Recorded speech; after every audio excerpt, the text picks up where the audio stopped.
신수자매님 그리고 우리 안유희 어린이 말씀 봉독 감사합니다. 우리 유희 목소리 다시 들으면 안 되나요? 고맙습니다. 여러분은 성찬식에 관련된 어떤 에피소드 같은 것들이 있으신가요? 교회 생활 오래 하신 분들에게는 그런 것들이 있을 것 같은데요. 저에게는 그런 것들이 몇 가지가 있습니다. 제가 과거에 한국에서 전도사 시절 때 성가대 지휘를 했었거든요. 근데 그 교회는 성찬식을 할 때에 그냥 포도 주스도 아니고 그냥 포도주도 아닌 교회에서 직접 담근 포도주로 성찬식을 했어요. 근데 어느 날 성찬식을 하는데 제가 포도주 한 잔을 한 모금을 이렇게 딱 마셨는데 정말 얼굴이 새빨개진 거예요. 어쩐지 그날따라 이렇게 포도주가 입에 착 감긴다 싶었는데 근데 성가대 지휘를 하는데 대원들이 제 얼굴이 그냥 빨개지니까 그걸 보고 웃느라고 찬양을 제대로 못했던 그런 기억이 있습니다. 그런가 하면 제가 성찬 집례를 하면서 웃음이 터진 적이 있었는데요. 중고등부 아이들과 함께하는 성찬식이었는데 그날 성찬은 이렇게 앞으로 나와서 빵을 떼어주면 그 빵을 가지고 포도주에 이렇게 적셔서 먹는 그런 방식이었어요. 근데 그때 중학생 한 여자애가 성찬식을 처음 참여한 거예요. 그랬더니 앞에 와서 떡을 받고 제가 들고 있는 잔 앞에 오더니 잠깐 고민을 하더라고요. 어떻게 하는 거지? 그러더니 포도주 잔에다가 퐁당 이렇게 빵을 던져놓고 가버리더라고요. 근데 제가 웃음이 너무 나가지고 그 이후에 성찬을 진행하기가 어려웠던 그런 기억도 있습니다. 사실 오늘날 그 현대 교회에서 성찬식은 매우 이렇게 엄숙하게 진행이 되죠. 왜냐하면 하나의 의례로서 예배 가운데 이루어지기 때문에 분위기가 엄숙하고 진지합니다.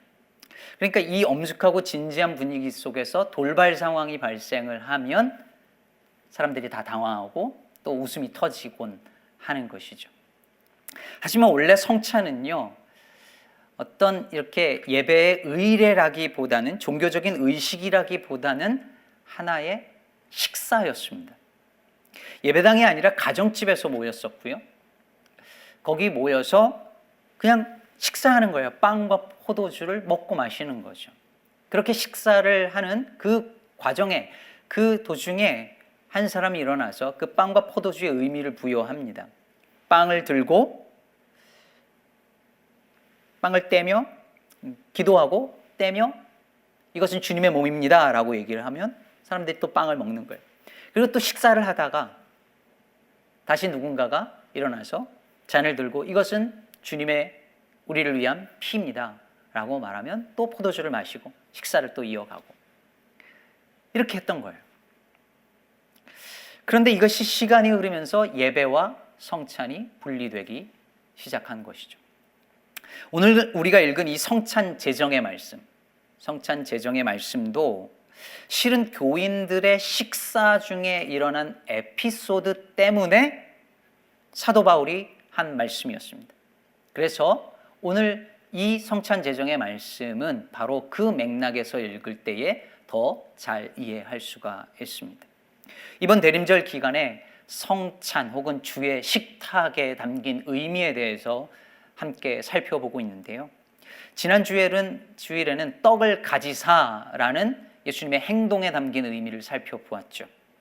오늘은 순서대로 하면 떡을 가지사 축사하시고 즉 감사하신 그 행동의 의미를 살펴볼 차례인데 이것에 관해서는 지난 추수감사절 때 이미 말씀드린 바 있기 때문에 다시 설교하지 않고 오늘은 떡을 떼신 행동에 담긴 의미를 살펴보고자 합니다. 오늘 본문 23절에서 24절을 한번 보시죠. 내가 너희에게 전한 것은 주께 받은 것이니 곧 주 예수께서 잡히시던 밤에 떡을 가지사 축사하시고 떼어 이르시되 이것은 너희를 위한 내 몸이니 이것을 행하여 나를 기념하라 이렇게 말씀하십니다. 그럼 여기서 말하는 떡은 당연히 우리가 먹는 그 떡이 아니고 빵을 말하는 거죠. 보통 이 얇고 넓적한 형태의 그런 빵을 가리킵니다. 유대인들은 이 빵을요 이렇게 통째로 먹는 것이 아니라 떼어서 혹은 찢어서 초에 찍어서 먹습니다. 실제로 여기서 떡을 떼다라고 말할 때 그 떼다라고 하는 이 단어는 본래 찢다 혹은 부수다 이런 뜻의 단어예요. 그렇다면 여러분 한번 생각해 보세요. 예수님께서 빵을 가지사 감사기도 하시고 그 빵을 제자들에게 주시며 이것은 너희를 위한 내 몸이니 라고 말씀하지 않으셨어요. 빵을 가지사 감사기도 하시고 그 다음에 그 빵을 찢어서 말씀하신 거예요. 이것은 너희를 위한 내 몸이다. 그렇다면 예수님께서 하신 이 떡을 떼는 혹은 찢는 이 행동 속에 담긴 의미는 뭘까요? 예수님의 어떤 몸을 강조하는 것일까요? 예수님의 찢겨진 몸이죠.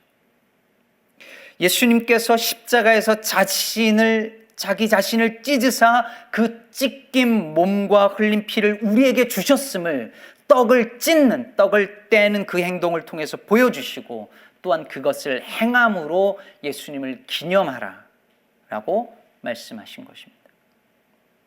사랑하는 여러분, 우리가 살다 보면 마음이 찢어지는 아픔을 겪습니다. 온몸과 마음이 상하고 아플 때가 있어요. 오늘 예배드리는 이 순간에도 마음이 찢어지고 상한 분들이 있을 것입니다. 어쩌면 살면서 삶 전체가 다 산산이 부서진 것 같은 그런 경험을 하는 그런 분들, 다름 아닌 우리 자신입니다.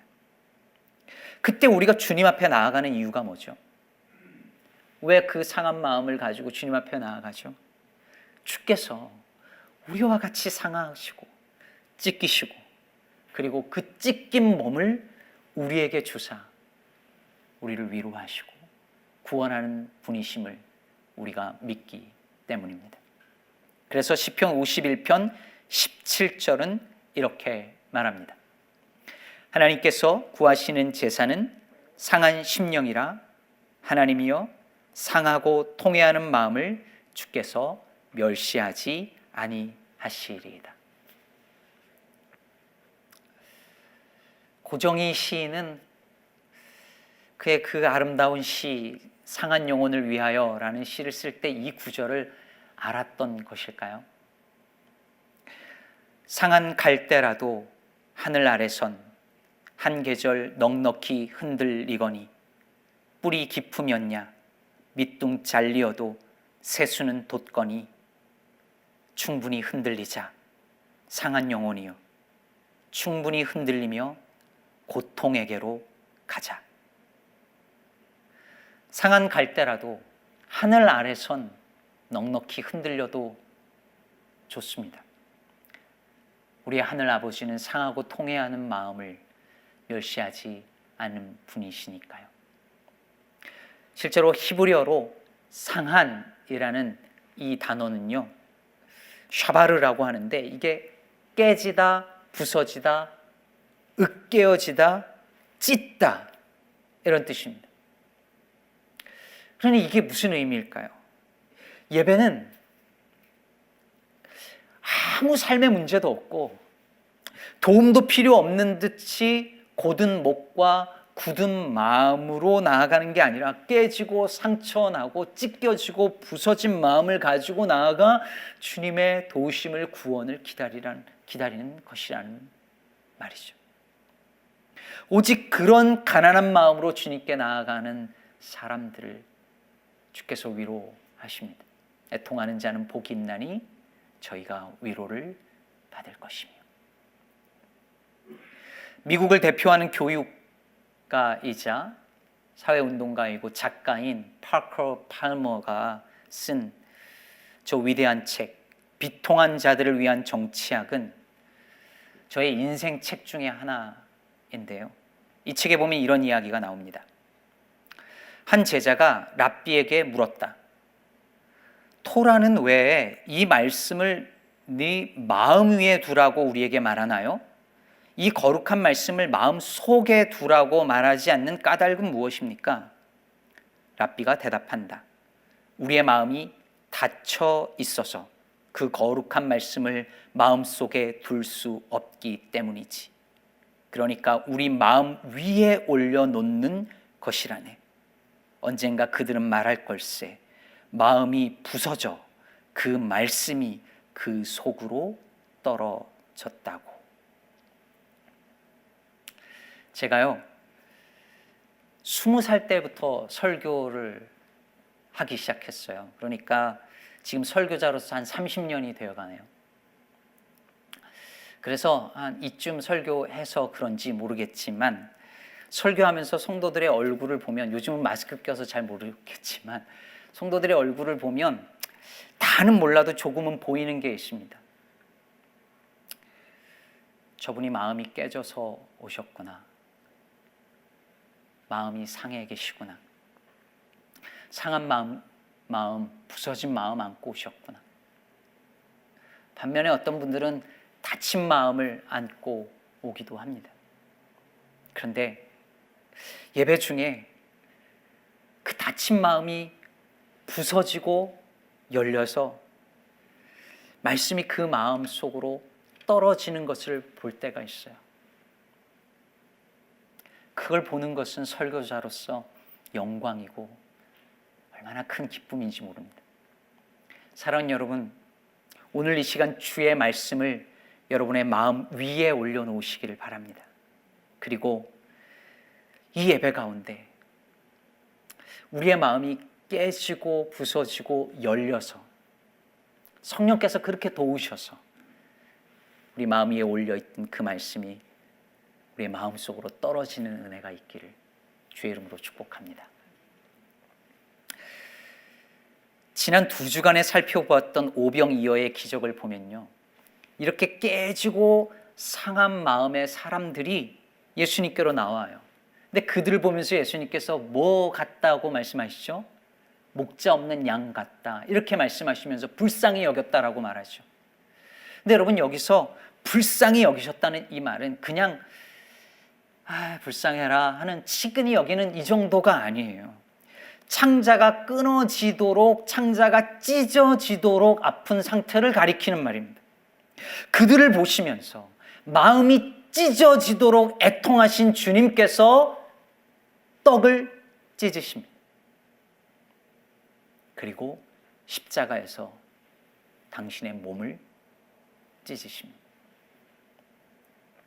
그렇다면 여러분, 예수님께서 주님을 따르는 그 백성들을 보시면서 마음이 찢어지도록 아프신 다음에 떡을 찢으시면서 이것을 행하여 나를 기념하라고 말하셨다면 그것이 무엇을 의미할까요? 어떤 요청을, 어떤 부르심을 우리들에게 하고 계신 걸까요?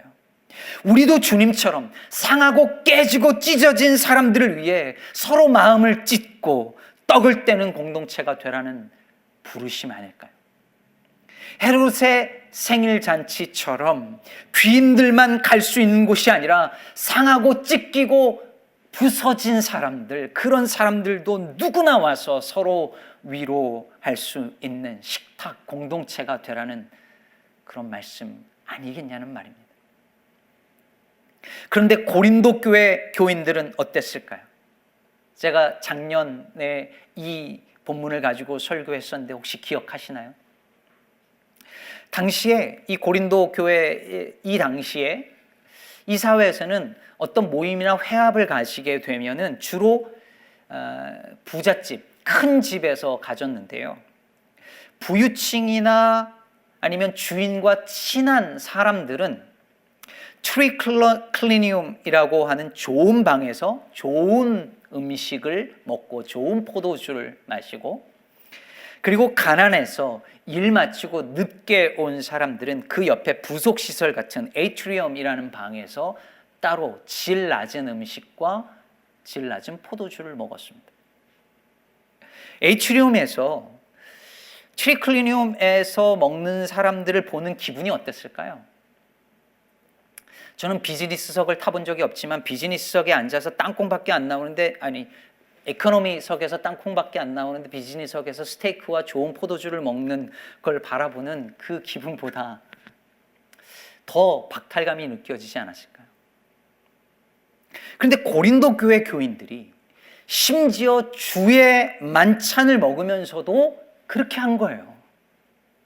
교인들끼리 모여서 벽을 하나 두고 좋은 방과 좋지 않은 방에서 나눠서 좋은 음식과 좋지 않은 음식을 따로 먹었다는 거예요. 그래서 오늘 본문 앞에 21절에서 바울이 이렇게 말합니다. 이는 먹을 때에 각각 자기의 만찬을 먼저 갖다 먹음으로 어떤 사람은 시장하고 어떤 사람은 취함이라. 여러분, 이런 교회라면, 이게 교회의 모습이라면 성도들의 다친 마음이 부서지고 열려서 말씀이 떨어질 수 있을까요? 두 방 사이에 놓인 벽처럼 더 단단하게 닫힌 마음이 되지 않을까요? 바로 이것이 바울이 오늘 예수님의 성찬 제정의 말씀을 고린도 교회 성도들에게 말한 이유이자 배경이었습니다. 예수께서 떡을 떼심으로, 즉 자기의 몸을 찢으심으로 성전의 그 가로막힌 휘장을 찢으시고 모든 막힌 담을 허무셨습니다. 에베소서 2장 14절이 말하는 것처럼 그는 우리의 화평이신지라 둘로 하나를 만드사 원수된 것 곧 중간에 막힌 담을 자기 육체로 허시고 또 십자가로 이 둘을 한 몸으로 하나님과 화목하게 하려 하셨습니다. 그런데 고린도 교회 성도들은 떡을 떼면서도 그 찢어진 주님의 몸을 무시하는 정반대의 행동을 하고 있었던 것이죠. 언젠가 한번 말씀드린 것 같은데요. 저희 아버지가 제가 국민학교 4학년 때 부도가 나서 사업을 실패하셨습니다. 그러면서 제 삶에, 저희 가정에 많은 변화들이 일어났는데 그 중에 가장 큰 변화 한 가지가 뭐였냐면 저희 가족이 다니던 교회를 더 이상 다닐 수 없게 되었다는 사실입니다. 그때는 잘 몰랐어요. 왜 그런지. 그런데 돌이켜 생각하니 사장님, 사모님 소리 듣던 저희 아버지, 어머니가 이제 도배 일을 시작하시면서 아마 교인들의 시선이 부담스럽지 않았을까라고 생각이 들어요. 그래서 한동안 저희 가족이 천주교로 옮겨서 몇 달 다니다가 그것도 몇 년간 그만두었었던 그런 기억이 있습니다. 그 경험을 제가 떠올리면서 돌아보면서 저는 늘 생각합니다. 교회는 망하면 못 오는 곳이 아니라 망한 사람들이 올 수 있는 공동체이어야 합니다. 남 부끄럽기 때문에 못 오거나 남 부끄러워서 떠나는 곳이 아니라 남 부끄럽기 때문에 찾아올 수 있는 공동체가 교회이어야 합니다. 다윗이 사울을 피해서 아둘람 굴로 숨었을 때에 환난당한 모든 자와 빚진 모든 자와 마음이 원통한 자가 다 다윗에게로 모였다고 기록하고 있죠.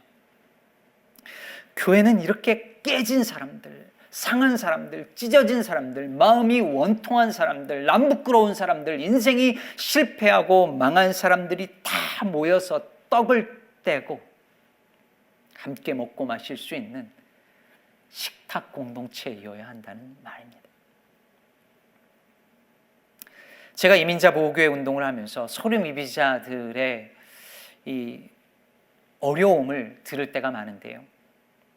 얼마 전에 소류미비 상태의 청년들 2명에게 똑같은 이야기를 들었습니다. 소류미비 상태로 살면서 가장 큰 어려움이 뭐냐고 물었더니 그 어디에도 세이프 스페이스가 없다는 거예요. 안전한 공간이 어디에도 없대요. 심지어 교회에서도 안전하다고 느끼지 못한다는 거예요. 소류미비 상태인 걸 밝히면 수군거리고 뒷담화를 하고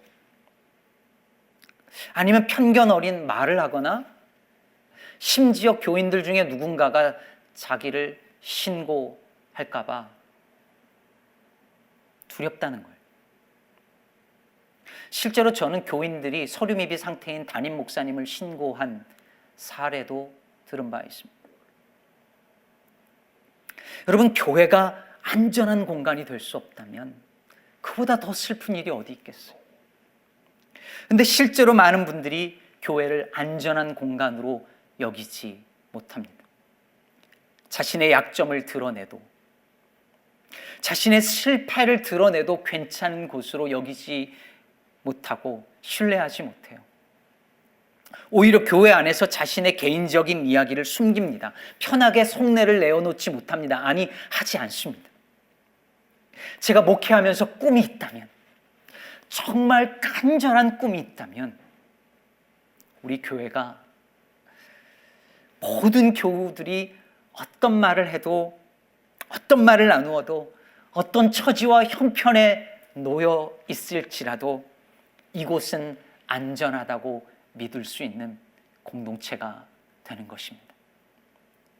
내 약점을 드러내도 그것이, 내 약함을 드러내도 그것이 내 약점이 되지 않고, 결혼에 혹은 사업에 실패했다고 그것이 인생의 실패로 여겨지지 않고, 성별이나 인종이나 학력이나 체류 신분이 내가 누구인지를 설명하는 기준이 되지 않고, 실수를 하고 잘못을 해도 비난하거나 정죄하기보다 함께 아파하고 길을 찾아 나갈 수 있는 믿음의 벗들이 여기 있어서, 이 사람들은 내가 어떤 경우에 놓일지라도 나를 밀어내지 않겠구나라고 신뢰할 수 있는, 이곳은 안전하구나 느낄 수 있는 그런 영혼의 공동체를 일구는 일입니다. 그것이야말로 떡을 떼며 자기의 몸을 찢어 이 땅에 찢기고 상한 이들을 감싸 안으신 예수님을 믿는 이들의 공동체 아닐까요? 저는 우리 기쁨의 교회가 이런 영혼의 공동체 되기를 간절히 바랍니다. 너무 이상적이라고, 불가능하다고 생각하시나요? 아니요.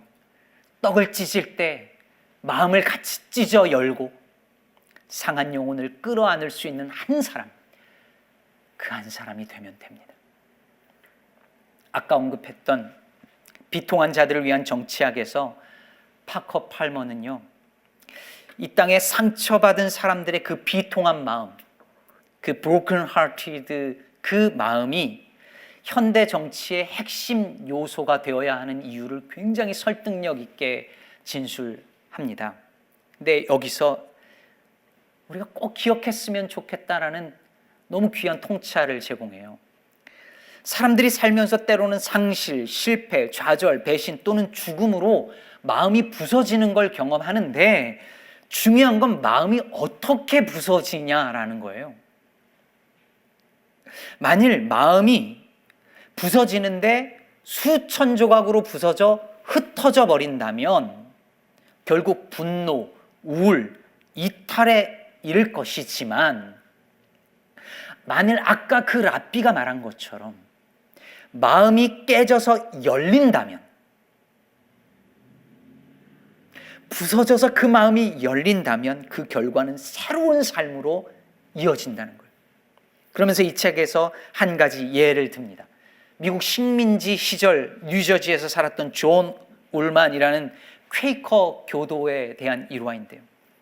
이 퀘이커 교파 안에서도 이 당시에 노예를 얼마나 많이 가졌느냐가, 그것이 그 공동체 안에서 영향력이 좌우되는 기준이었대요. 그런데 이 시기에 모든 사람들이 그렇게 믿던 그 시기에 이 존 울만이라는 이 사람이 하나님 앞에서 인간의 평등함을 믿는 이 퀘이커의 신념과, 그럼에도 불구하고 많은 퀘이커 상류층들이 노예를 데리고 있다라고 하는 이 모순 사이에서 괴로워해요. 아파해요. 그걸 무시하고 순응한 것이 아니라 broken heart, 깨어지고 비통한 마음을 가진 거죠.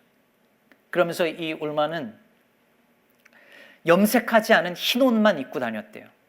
왜냐하면 그 당시에 염료는 노예들의 노동의 산물이었기 때문이죠. 그리고 그는 노예가 마련한 식사를 하는 대신 금식을 선택했고, 어쩌다가 노예가 수고해준 혜택을 입으면 교환이라는 느낌이 들지 않을 정도로 하면서 적절한 대가를 지불했답니다. 모두가 노예제가 당연한 것이라고 여기던 그 시절에 그가 20년 동안 끌어안았던 그 비통함 때문에, 그 깨지고 상한 마음 때문에 그는 많은 대가를 치루어야 했습니다. 공동체 안에서 거절당하는 경험도 했습니다. 그런데 결국 그의 지속적인 20년간의 문제 제기와 행동으로 퀘이커는 미국에서 처음으로 노예를 해방시킨 종교 공동체가 됩니다. 남북 전쟁이 발발하기 80년 전의 일입니다. 일이 어떻게 가능했을까요? 파커 팔머가 얘기하듯이 마음이 부서져서 흩어져 버린 것이 아니라 자신의 고통 그리고 세상의 고통을 끌어안는 더 큰 능력으로 깨져서 열린 한 사람의 마음이 있었기 때문이었습니다. 오늘날 이 시대에, 이 어려운 시대에 희망이 되는 사람이 있다면 그것은 아무 문제 없이 편하게 사는 사람들이 아니라 상하고 깨진 마음의 사람들이라고 저는 믿습니다. 십자가에서 몸을 찢으신 예수님을 통해 깨지고 상한 이들을 구원하신 하나님은 오늘도 동일한 방법으로 일하십니다. 상하고 부서진 마음의 사람들이 모여서 떡을 떼고 주께서 주시는 그분의 찢긴 몸을 먹고 그 역시 누군가를 위해 마음을 찢고 삶을 나누는 이들을 통하여서 주님은 역사하시고 일하시고 구원하시고 세상을 다시 살려내는 줄로 믿습니다. 부디 우리 시카고 기쁨의 교회가, 오늘 예배드리고 있는 여러분 모두가 마음이 깨지고 부서지고 그리고 열려서 주의 말씀을 받고 찢어서 몸을 주시는 주님의 몸에 동참함으로 말미암아 깨진 마음, 상한 마음으로 상하고 깨진 마음들을 위로하는 은혜의 도구가 되시길 주의 이름으로 축복합니다. 말씀 맺겠습니다. 대림절에 우리는 어떤 예수를 기다리는 것일까요? 여러분은 요즘 어떤 예수님을 기다리며 기도하고 계신가요?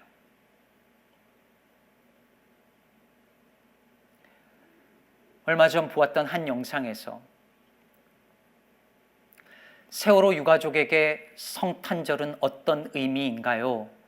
라는 질문 앞에 세월호 희생자 중 한 명인 유예은 양의 어머니 박은희 전도사님의 대답이 이러했습니다.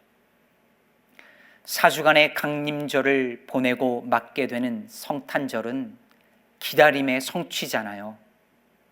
그런데 저희는 끝을 알 수 없는 기다림을 7년째 이어오고 있으니 성탄절을 빼앗긴 것 같은 기분이 들어요.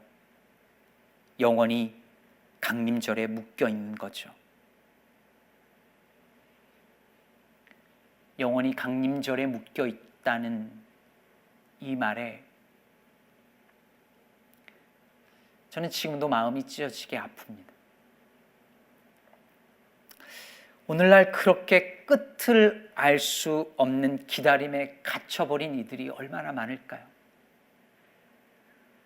질병과 싸우며 거리에 내몰려서 세상의 불의와 싸우며 거짓과 싸우며 실패와 절망과 싸우면서 마치 영원한 기다림의 강림절에 대림절에 갇혀서 오지 않는 성탄절을 기다리고 있는 이들이 얼마나 많을까요? 대림절에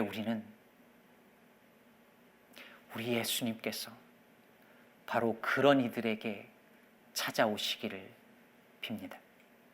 이 땅에 상하고 깨지고 부서진 사람들에게 찾아오셔서 그 깨지고 찢기신 몸으로 그들을 위로하시고 그들을 싸매어 주시길 간절히 바랍니다.